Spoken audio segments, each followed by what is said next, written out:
सभी को नमस्कार। स्वाध्याय विद्यापीठ के ऑनलाइन प्लेटफॉर्म पर आप सभी का पुनः हार्दिक स्वागत। हमने पिछली दो कक्षाओं में इतिहास को जानने के स्रोत और दूसरा टॉपिक पढ़ा था हड़प्पा सभ्यता। आज का टॉपिक है वैदिक काल, वैदिक संस्कृति। हम इन कक्षाओं को एनएचएम भर्ती परीक्षा 2025 के अकॉर्डिंग और उन परीक्षाओं में पूछे गए प्रश्नों को मद्देनज़र रखते हुए उसी के लेवल को लेकर चल रहे हैं। ज़्यादा डीप में प्रश्न नहीं पूछ रहे हैं, बिल्कुल सरफेस से आपको पढ़ाया जा रहा है, क्योंकि एनएचएम भर्ती परीक्षा में जो प्रश्न आ रहे हैं वो सतही प्रश्न आ रहे हैं, बिल्कुल सरफेस से प्रश्न आ रहे हैं। डीप में आपको हिस्ट्री बिल्कुल नहीं पूछी जा रही है। इसके साथ साथ आप अगर टेलीग्राम चैनल के माध्यम से हमारे साथ जुड़ना चाहते हैं तो स्वाध्याय विद्यापीठ सर्च करें। यूट्यूब को अपने साथियों तक हमारे चैनल को शेयर ज़रूर करें। और हमारी टेस्ट सीरीज से अगर आप जुड़ना चाहते हैं तो स्वाध्याय विद्यापीठ ऐप को डाउनलोड करें और वहां से एनएचएम 2025 के लिए जो हमने ऑनलाइन टेस्ट सीरीज आयोजित की है उसका भी आप लाभ उठा सकते हैं। इस टेस्ट सीरीज का पहला टेस्ट है वो 3 नवंबर को आयोजित होगा। अभी तक लगभग 50 से 60 विद्यार्थी इस बैच में इनरोल हुए हैं। आप अपने साथियों तक ज़रूर ये सूचना प्रेषित करें ताकि अधिकतम लोग इस टेस्ट सीरीज से लाभान्वित हो सके। इस टेस्ट सीरीज के लिए हमने जो टास्क आधारित शेड्यूल प्लान है वो भी जारी कर दिया है, जिसमें कुल 16 टेस्ट आयोजित किए जाएंगे और प्रत्येक टेस्ट है वो 100 क्वेश्चन का आपके रहेगा, ताकि आप एक निर्धारित समय में अपने संपूर्ण पाठ्यक्रम को कवर कर सकें। चलिए चलते हैं, आज का सेशन शुरू कर रहे हैं और आज के सेशन का टॉपिक है वैदिक काल। वैदिक काल का नामकरण वेदों के आधार पर किया गया है। जिस कालखंड की जानकारी हमें वैदिक साहित्य से प्राप्त होती है, जिस सभ्यता की जानकारी हमें वेदों से प्राप्त होती है, वेद और वैदिक साहित्य में जिस संस्कृति का, जिस सभ्यता का उल्लेख है, उसी को आज हम पढ़ने जा रहे हैं, वैदिक काल। वैदिक काल को मोटा मोटी दो भागों में बांटा जाता है। पहला कालखंड ऋग्वैदिक काल के नाम से जाना जाता है और दूसरा काल है वो उत्तर वैदिक काल के नाम से जाना जाता है। पहला ऋग्वैदिक काल और दूसरा उत्तर वैदिक काल। ध्यान रखें, ऋग्वैदिक काल में जो प्रमुख रचना थी वो ऋग्वेद है। उत्तर वैदिक काल में 3 अन्य वेद और अन्य वैदिक साहित्यों में जिस कालखंड का उल्लेख है उसको हम उत्तर वैदिक नाम से पढ़ते हैं। आगे इसका डिटेल डिस्कशन करेंगे। वैदिक सभ्यता एवं संस्कृति हड़प्पा सभ्यता के बाद अस्तित्व में आई। ध्यान रखें, हड़प्पा का समय हमने पढ़ा था कार्बन 14 डेटिंग के आधार पर 2300 बीसी से 1750 बीसी, ठीक है, ईसवी पूर्व तक का कालखंड है। यह वैदिक सभ्यता का काल है, इसलिए वैदिक सभ्यता से पहले का कालखंड हड़प्पा का माना जाता है। हड़प्पा सभ्यता वैदिक काल से पुरानी सभ्यता है, ठीक है। अस्तित्व में आई, इसकी जानकारी वेदों से मिलने के कारण इसे वैदिक सभ्यता कहते हैं। ध्यान रखना, वेद जानकारी के स्रोत हैं और वेदों में जिस सभ्यता का, जिस संस्कृति का उल्लेख किया गया है वह वैदिक सभ्यता और संस्कृति कहलाई। इस सभ्यता के निर्माता यानी कि वैदिक सभ्यता का निर्माण किसने किया, इसको लेकर विद्वानों में किसी भी प्रकार की भ्रांति नहीं है। सभी विद्वान ये मानते हैं कि वैदिक सभ्यता के जो निर्माता थे वो आर्य थे। ध्यान रखें, आर्य माने जाते हैं, किंतु आर्य कोई जाति विशेष नहीं है, आर्य कोई प्रजाति नहीं है, आर्य समुदाय नहीं है, आर्य जाति नहीं है। ध्यान रखना, आर्य शब्द जो है वो एक भाषाई समूह है। हमेशा ध्यान रखना, विद्यार्थी आर्यों को एक जाति के रूप में, आर्यों को एक समुदाय के रूप में देखता है, ऐसा नहीं है। आर्य एक भाषा भाषी समूह है, ध्यान रखना। आर्य क्या है? आर्य भाषाई समूह है, ठीक है। और भाषाई समूह को लेकर भी अलग अलग विद्वानों की धारणा है, लेकिन यह भाषाई समूह मध्य एशिया से आया ऐसा माना जाता है। और मध्य एशिया का मत दिया था प्रसिद्ध भाषा वैज्ञानिक मैक्स मूलर द्वारा। उन्हीं के मत को सबसे ज्यादा प्रामाणिक माना जाता है। आर्य शब्द का अर्थ होता है श्रेष्ठ, ध्यान रखना। आर्य शब्द का अर्थ है श्रेष्ठ। ऋग्वेद में आर्य शब्द कुल 33 बार प्रयुक्त हुआ है। 33 टाइम ऋग्वेद में आर्य शब्द का प्रयोग हुआ है। तो ध्यान रखना, आर्य एक भाषाई समूह है। आर्य शब्द का शाब्दिक अर्थ है श्रेष्ठ, ध्यान रखना है, श्रेष्ठ अर्थ है। नेक्स्ट, आर्य कौन थे? आर्य कहां से आए? आर्य क्या एक विदेशी आक्रमणकारी थे या भारत के मूल निवासी थे? यह प्रश्न जो है ये सभी विद्वानों के लिए चर्चा का विषय रहा है। कई विद्वानों का मानना है कि आर्य विदेशी आक्रांता थे। कई भारतीय इतिहासविदों का मानना है कि आर्य विदेशी आक्रांता नहीं थे, वे भारतीय ही थे और उन्होंने ही भारत में एक नवीन सभ्यता को जन्म दिया, जिसको हम वैदिक सभ्यता, वैदिक संस्कृति के नाम से जानते हैं। वैदिक सभ्यता का समय 1500 से 600 ईसा पूर्व माना जाता है। ध्यान रखें, 1500 से 600 ईसा पूर्व। ईसा पूर्व की जो गणना है वो ध्यान रखना उल्टा चलता है। विद्यार्थियों को समझने में दिक्कत नहीं हो, अगर आपको ज्ञात हो तो मैंने कहा कि हड़प्पा सभ्यता 2300 से 1750 ईसा पूर्व की है, यानी कि ये प्राचीन है। और उसके बाद की सभ्यता है वो है वैदिक सभ्यता 1500 से 600 ईसा पूर्व की।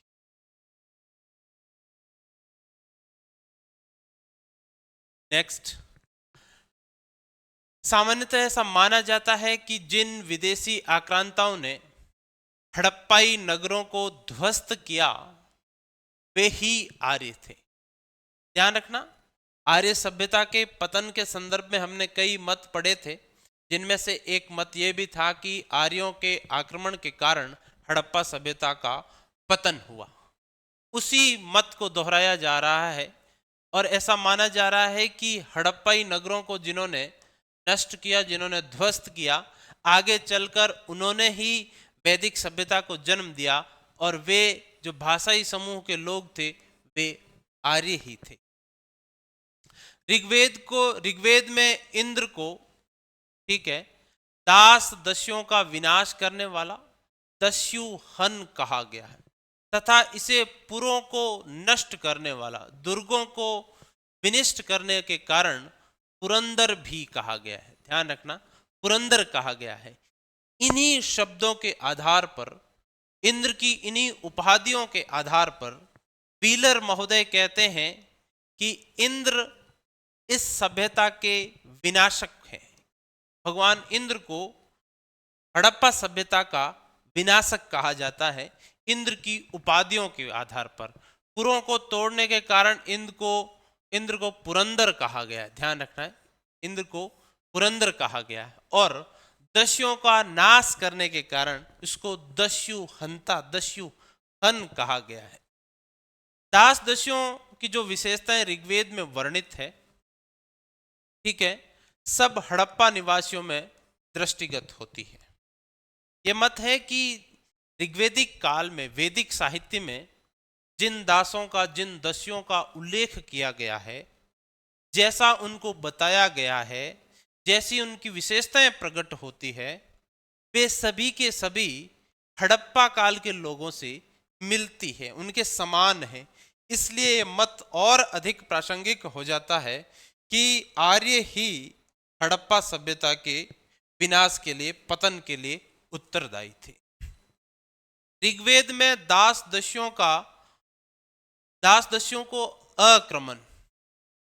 अक्रमण मतलब वैदिक क्रियाओं को न मानने वाले, अदेव्यु वैदिक देवताओं को न मानने वाले, देवपियु देवताओं को अपवित्र करने वाले, अयजवन यज्ञ न करने वाले, अन्य व्रत मतलब वेदिकोत्तर व्रतों को मानने वाले, उनका अनुसरण करने वाले, वृद्धवाक अपरिचित भाषा बोलने वाले, अब्राह्मण श्रद्धा व धार्मिक विश्वास से रहित तथा व्रतों से रहित।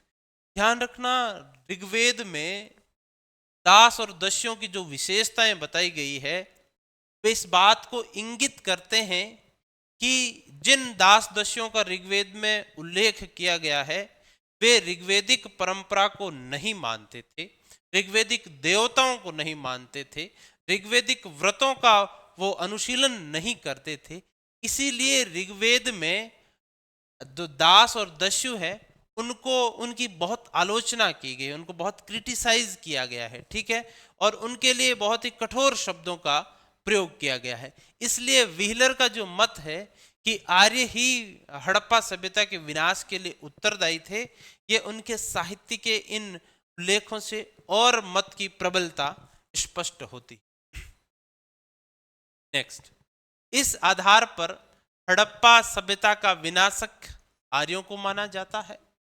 यद्यपि नवीन अनुसंधानों के प्रकाश में वर्तमान में आर्यों के विदेशी आक्रांता की अवधारणा का सत्य नहीं माना जाता। नवीनतम खोजों के आधार पर आर्यों को विदेशी मानने की जो अवधारणा है उसको सत्य नहीं माना जाता, लेकिन कहीं न कहीं मध्य एशिया के मत को सर्वाधिक मान्यता प्राप्त है और इस मत के आधार पर आर्य जो है वो विदेशी माने जाते हैं। वैदिक सभ्यता को दो भागों में बांटा गया है। पहला कालखंड है ऋग्वेदिक काल, दूसरा कालखंड है उत्तर वैदिक काल। ध्यान रखना, 1500 से 1000 ईस्वी पूर्व तक का जो कालखंड है इसको हम ऋग्वेदिक काल कहते हैं, और 1000 से 600 ईसा पूर्वी तक का जो कालखंड है इसको हम उत्तर वैदिक काल कहते हैं, और इन दोनों को मिलाकर 1500 से 600 ईसा पूर्व तक का जो कालखंड है उसको हम वैदिक काल के नाम से जाना जाता है, ठीक है। वैदिक काल के दो भाग हैं, ऋग्वेदिक काल और उत्तर वैदिक काल। सबसे पहले पढ़ेंगे ऋग्वेदिक काल। ऋग्वेदिक काल का जो समय है वो है 1500 ईसा पूर्व से 1000 ईसा पूर्व के मध्य। ध्यान रखना, और इस काल के संदर्भ में हमारे पास में जानकारी का जो स्रोत है वो है ऋग्वेद। ऋग्वेद में जिस संस्कृति का, जिस सभ्यता का उल्लेख किया गया है वही सभ्यता, संस्कृति ऋग्वेदिक सभ्यता कहलाई। ऋग्वेदिक संस्कृति ग्रामीण थी, ऋग्वेदिक सभ्यता पशुपालन पर आधारित थी, और ऋग्वेदिक व्यवस्था है वो राजतंत्रीय थी। ध्यान रखना, कैसी थी भाई? ऋग्वेदिक व्यवस्था ग्रामीण है, पशुपालन पर आधारित है और राजतंत्रात्मक। कैसी है? ग्रामीण। किस पर आधारित है? पशुपालन पर आधारित है, और जो शासन की प्रणाली है वो कैसी है? राजतंत्रीय है। ध्यान रखना, ठीक है। इसी के अपोजिट हड़प्पा की जो सभ्यता थी वो ग्रामीण नहीं थी। कैसी थी भाई? नगरीय थी, शहरी थी, ठीक है। पशुपालन पर आधारित नहीं थी। किस पर आधारित थी? व्यापार पर आधारित थी, ठीक है। राजतंत्र की प्रणाली के कोई स्पष्ट साक्ष्य नहीं मिलते हैं, ठीक है। यहाँ पर शासन जो है वो उच्च वर्ग के पास में, पुरोहितों के पास में था, ऐसा माना जाता है। एक ऐसा साक्ष्य मिला है जिसके आधार पर यह कहा जा सकता है कि कहीं न कहीं राजतंत्र के लक्षण भी विद्यमान थे। कुणाल नामक स्थान से 2 चांदी के मुकुट प्राप्त हुए हैं, और इन 2 चांदी के मुकुटों के आधार पर यह कहा जा सकता है कि यहाँ भी कहीं न कहीं राजतंत्र का प्रादुर्भाव प्रारंभ हो गया था। इस काल का प्रमुख ग्रंथ ऋग्वेद है। ऋग्वेद की अनेक बातें ईरानी भाषा के प्राचीनतम ग्रंथ जैन अवेस्ता से मिलती जुलती है। ध्यान रखें, मध्य एशिया से जब आर्यों का प्रव्रजन भारत की तरफ, मध्य एशिया से ईरान की तरफ प्रारंभ, यूरोप की तरफ दो शाखाएं बंटी, तो इन आर्यों की शाखाओं को पूर्वी यूरोपियन और पश्चिमी यूरोपियन दो भागों में बांटा गया, और एक आर्यों की शाखा ईरान की तरफ गई जिन्होंने एक ग्रंथ लिखा जैन अवेस्ता, और एक शाखा भारत में आई जिन्होंने ग्रंथ लिखा ऋग्वेद। इसलिए ईरानी ग्रंथ जैन अवेस्ता और भारत का प्राचीनतम ग्रंथ ऋग्वेद लगभग समकालिक माने जाते हैं। जैसे ईरानी ग्रंथ जैन अवेस्ता में भी कई ऐसे प्रमाण हैं और कई ऐसे शब्द हैं जो आर्यों की परंपरा के हैं, ऋग्वेद में ऐसे शब्द मिलते हैं। जैसे अहिर मजदा और अहिर मन, दो ऐसे शब्द हैं जो जैन अवस्था में मिलते हैं, ठीक है, पाप और पुण्य जिसको कहा गया है। उसी प्रकार ऋग्वेद में भी, भारतीय परंपरा में भी पाप और पुण्य का उल्लेख मिलता है। इसलिए विद्वानों का, भाषा शास्त्रियों का ऐसा मानना है कि ईरानी ग्रंथ जैन अवस्था भी आर्यों की एक शाखा द्वारा लिखा गया और भारतीय ग्रंथ ऋग्वेद भी आर्यों की एक शाखा द्वारा लिखा गया। आर्यों का मूल निवास स्थान, आर्यों के मूल निवास स्थान को लेकर भी विद्वानों में एक मत्ता नहीं है। अलग अलग विद्वानों का मत अलग अलग है और अलग अलग विद्वानों ने अपने तर्क के आधार पर अपने मत को सिद्ध करने का प्रयास किया है। कईयों ने आर्यों की जो शारीरिक बनावट है उसके आधार पर, कईयों ने आर्यों के गौर वर्ण के आधार पर, कईयों ने ऋग्वेद में उल्लेखित जो भौतिक परिवेश है उसके आधार पर, कईयों ने ऋग्वेद में जिन भौतिक प्रदेशों का उल्लेख किया है उसके आधार पर आर्यों की उत्पत्ति को अलग अलग स्थानों पर बताया है। इसको लेकर कोई भी एक मत नहीं है कि आर्य मूल रूप से कहाँ के थे, लेकिन इन मतों में जो सर्वाधिक मान्य मत है अभी तक का वो यह है कि आर्य मूल रूप से मध्य एशिया के निवासी थे, और यह मत देने वाले विद्वान है वो है मैक्स मुलर।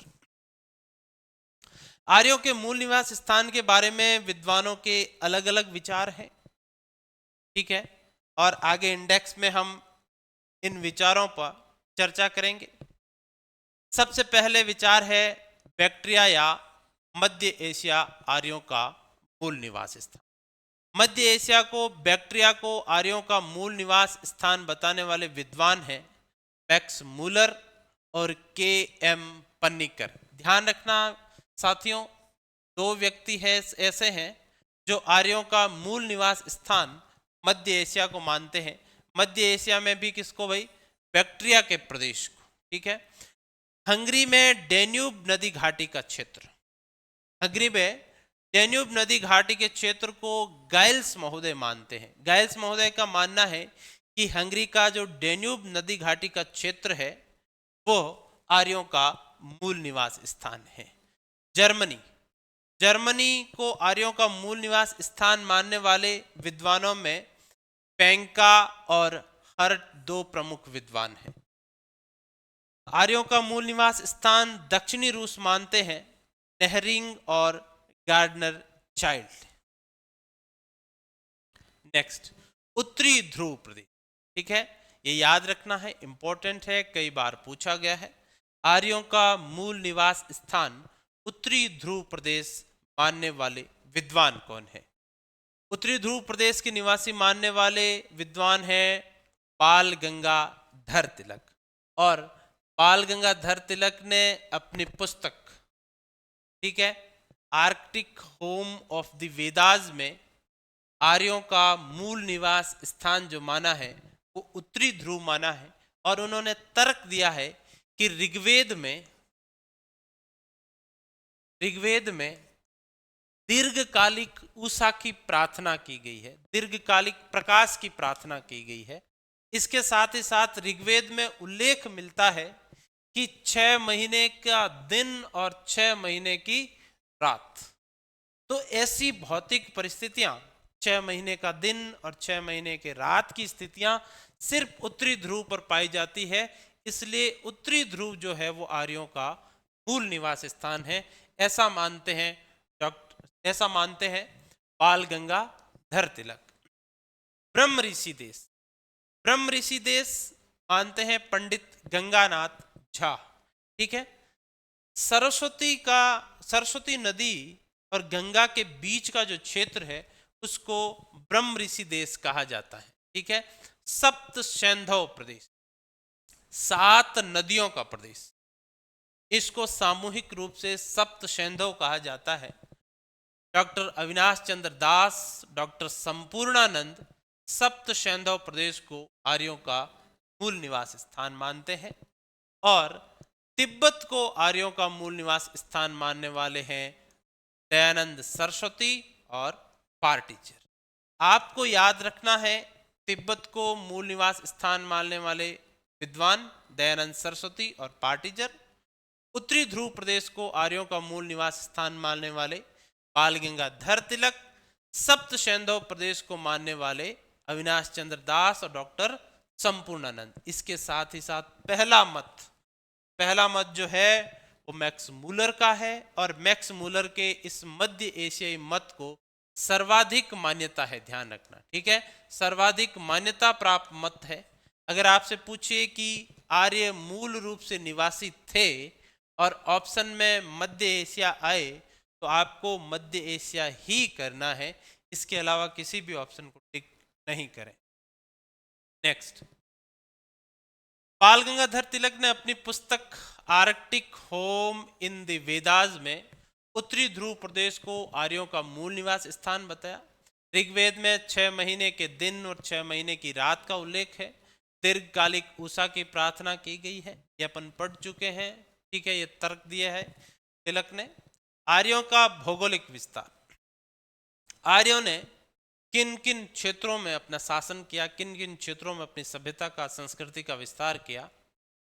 सबसे पहले ऋग्वेद के वर्णन से हमें ज्ञात होता है कि ऋग्वेदिक कालीन आर्य जिस भौगोलिक क्षेत्र का वर्णन कर रहे हैं उनमें सबसे प्रमुख है अफगानिस्तान, अविभक्त पंजाब, गुजरात और राजस्थान।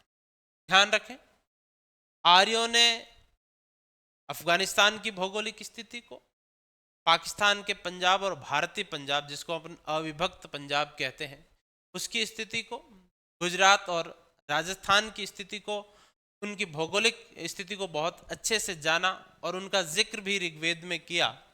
इसलिए विद्वान मानते हैं कि जो सप्त सैंधव प्रदेश है वही आर्यों का मूल निवास स्थान है, जबकि पूर्वी और मध्य भारत और दक्षिण भारत में कहीं भी आर्यों द्वारा इन भौगोलिक प्रदेशों का जिक्र नहीं किया गया है, इन क्षेत्रों से परिचित नहीं थे। जैसे पूर्वी भारत में अपन बंगाल की बात करें, हम बिहार की बात करें, हम उड़ीसा की बात करें, तो इन क्षेत्रों का कहीं पे भी ऋग्वेद में जिक्र नहीं हुआ है, यानी कि वो पूर्वी भारत से परिचित नहीं थे। भारत के दक्षिण में अगर हम नर्मदा के दक्षिण की बात करें, ताप्ती से नीचे के प्रदेश की बात करें, तो कहीं पे भी ऐसा किसी भी वेद में जिक्र नहीं हुआ है, तो वो दक्षिण भारत से भी परिचित नहीं थे और मध्य भारत से भी वो कहीं ना कहीं अपरिचित थे। मध्य भारत की भौगोलिक स्थितियों का भी अपने ग्रंथों में उन्होंने कहीं पे भी जिक्र नहीं किया है। मुख्य रूप से ऋग्वेदिक काल में उन्होंने ऐसा कोई जिक्र नहीं किया है। उनकी इन नदियों, भारत में मध्य भारत में बहने वाली नदियों का भी जिक्र नहीं किया है। इस आधार पर हम कहते हैं कि ऋग्वेदिक आर्यों का जो विस्तार है वो अफगानिस्तान, अविभक्त पंजाब, गुजरात और राजस्थान तक ही सीमित था और इसी को उन्होंने सप्त सैंधव प्रदेश कहा। ऋग्वेद में हम बहुत सी नदियों के नाम मिलते हैं, उन नदियों के नाम हम निम्नलिखित तालिका में जानेंगे। यानी कि ऋग्वेद में जिन नदियों के नाम, जिन नदियों का नामोल्लेख किया गया है वो कौन कौन सी है और उन नदियों को वर्तमान में हम किन नामों से जानते हैं। जैसे सतलुज, सतलुज को शतुद्री कहा गया है। ध्यान रखें, ऋग्वेद में सतलुज के लिए शतुद्री शब्द प्रयोग